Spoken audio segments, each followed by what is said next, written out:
اس کے بعد ان کا یہ سوال ہے مفتی صاحب، اگر کبھی فجر کی نماز قضا ہو جائے تو کیا ظہر سے پہلے فجر کی نماز قضا کرنا جائز ہے؟ جزاک اللہ خیر۔ مفتی صاحب آپ سے ہمیں بہت بہت زیادہ فائدہ ہوتا ہے، دین کی معلومات ہوتی ہے، جزاک اللہ۔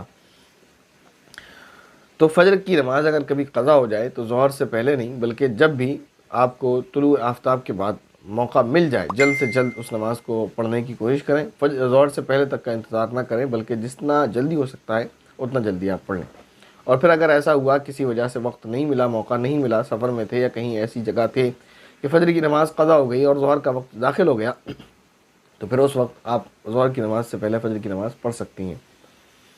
اس کے بعد سید رحمان صاحب سوال کر رہے ہیں، سورہ بقرہ 2 بار پڑھ سکتے ہیں کیا؟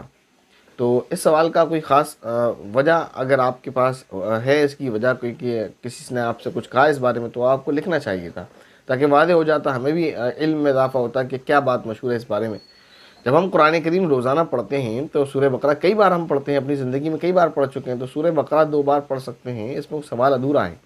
یا شاید سوال یہ ہے کہ ایک دن میں 2 بار پڑھ سکتے ہیں، یا ایک جگہ 2 بار پڑھ سکتے ہیں، یا لگاتار 2 بار پڑھ سکتے ہیں، وہ کچھ اس طرح کا سوال ہوتا، اور کیوں یہ سوال پیدا ہوا وہ بات واضح کی جاتی تو پھر کچھ ہمارے بھی علم میں اضافہ ہوتا، نئی بات معلوم ہوتی ہمیں بھی۔